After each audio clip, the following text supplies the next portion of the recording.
আজ আমাদের সাথে এবারের এসএসসি জিডির সাকসেসফুল ক্যান্ডিডেট অজয় রাজবংশী রয়েছে। তো অজয় দীর্ঘদিন ধরে উত্তরণের সাথে যুক্ত এবং পড়াশোনা স্টার্ট করে 2018 সালে 34 নম্বর ব্যাচে। তারপর থেকে ওর লড়াই, প্রায় দীর্ঘ 7 বছরের মাথায় গিয়ে চাকরি। তো কিভাবে এতদিন ধরে ও পড়াশোনা করেছিল, কিভাবে লেগেছিল, কিভাবে পড়ে চাকরি পেয়েছে এবং তার ব্যর্থতাও ছিল এর মাঝখানে সেগুলোও বলবে। তো প্রথমে পরিচয় করে দিই অজয়ের সাথে। তো অজয় এবারে এসএসসি জিডিতে আমাদের এসএসবি অর্থাৎ সশস্ত্র সীমা বলে সিলেক্টেড হয়েছে। ও বলুক ওর কাহিনী। আমার নাম অজয় রাজবংশী, আমার কামারকুণ্ডু বাড়ি। আমি এখানে 2018 সালে এসেছি 34 নম্বর ব্যাচে। তখন আমি অঙ্ক ফঙ্ক মানে জিকে কিছুই জানতাম না তার সম্বন্ধে। তারপর স্যারের কাছে অনেকদিন পড়ে পড়ে তার সম্বন্ধে একটু জানতে পারি। এর আগে আমি ডাব্লিউবি পাস করি, কিন্তু মাঠে ফেল করি। আর দুবার জিডি তো একবার হাইটে বাদ, একবার মাঠে ফেল। তা সত্ত্বেও আমি ছাড়িনি।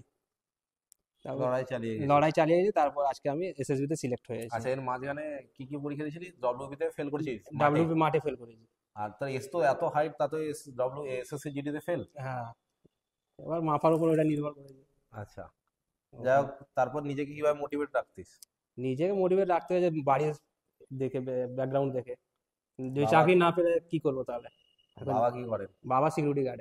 সিকিউরিটি কাজ করে, মানে সংসার চালানো খুব প্রচুর কষ্টের ব্যাপার। কষ্টের ব্যাপার হয়ে গেছিল। তার জন্য আমাকে ধরে রাখতে হয়েছে।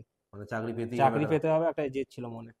আর এর সাথে অন্য কি পরীক্ষা দিচ্ছিলিস?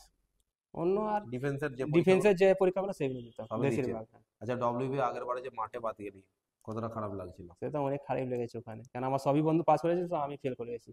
তুই তো মেন্সও পড়েছিস। হ্যাঁ, মেন্সও তার আগে প্রিপারেশন নিতাম মেন্সের জন্য। মেন্সের জন্য তার আগের বারে মেন্সে পড়, তারপর তুই বোধহয় পড়তে আর আসিস নি। না, মেন্সে মাঠ ফেল করার পর মাঠ ফেল করার পর আর আসিস মেন্সের পর।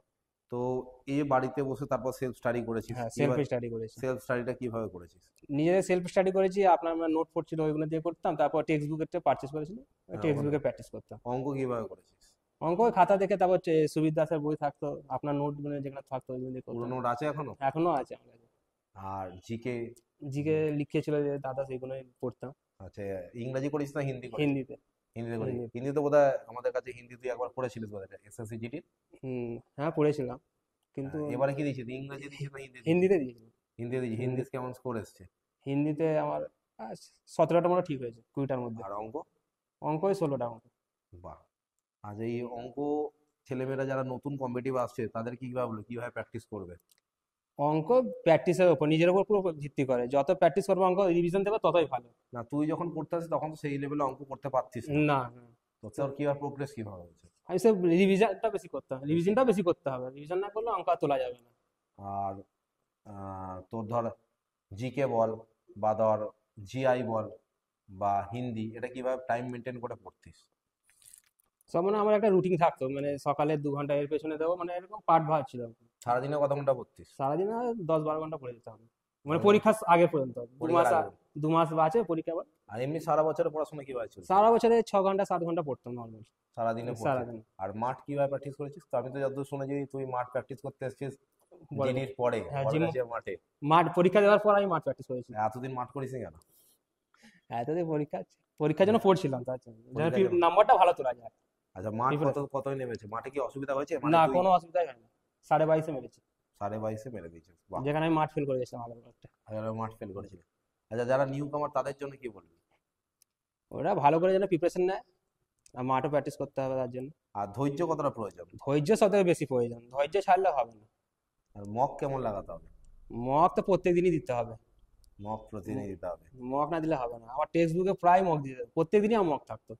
প্রতিদিনই মক প্রত্যেক দিনই দিতে মক হবে? থাকতো আমার। আচ্ছা, নাম্বার উঠুক বা না উঠুক, মক দিতে হবে। চেষ্টা করে দিতে হবে। এই যে কন্টিনিউয়াস কম নাম্বার উঠে বলে আর মুখ দেবো না, সেটা করলে আর হবে না। একদমই মক তাই। দিয়ে মক মক দিতে বারবার দিতে হবে। তো অজয় ওর কাহিনী বলল। ও যে মাঝখানে পরীক্ষার পর একটু ফার্স্টেশন এসেছিল, হ্যাঁ, 2021 সালের যে ডব্লিউবিটা বেরিয়েছিল তার ফাইনাল মেরিট লিস্টে ও আসতে পারেনি। মাঠে ফেল করে গেছিল, প্রিলি পাস করে মাঠে ফেল করার পর। তো যাই হোক, সেই ডিপ্রেশন কাটিয়ে আজকে একটা জায়গায় পৌঁছেছে। তোমরাও একটা দুটো পরীক্ষা এরকম ফেল করতেই পারো। তো ফেল করলে ভেঙে পড়লে চলবে না, লড়াই চালিয়ে যেতে হবে, খাটতে হবে। দেখো, পরিশ্রমের বিকল্প কিছু নেই। আজকে পরিশ্রম করে একটা জায়গায় পৌঁছেছে। তো তোর এসএসসি যে এসএসবি হয়েছে, তাই তো? সশস্ত্র সীমা বল। সশস্ত্র সীমা বল। কত নাম্বার এসেছিল? 131। বাহ, 131 number. This is not a matter of joke. র স্কোর কত ছিল? 124। 124, তার মানে বেশি নম্বর বাড়েনি, 7 বেড়েছে। 7 বেড়েছে। বাহ, ঠিক আছে। তোমরাও ভালো করে পড়াশোনা করো। যদি তোমাদের মনে হয় কোনো জায়গায় কোনো অসুবিধা হচ্ছে, তাহলে আমাদের সাথে অবশ্যই যোগাযোগ করতে পারো, নিচের নাম্বারে তোমরা যোগাযোগ করতে পারো। যে কিভাবে তোমরা গাইডেন্স পাবে, কিভাবে এগোবে, অবশ্যই আমরা গাইড করে দেবো। থ্যাংক ইউ সবাইকে, ভালো থেকো।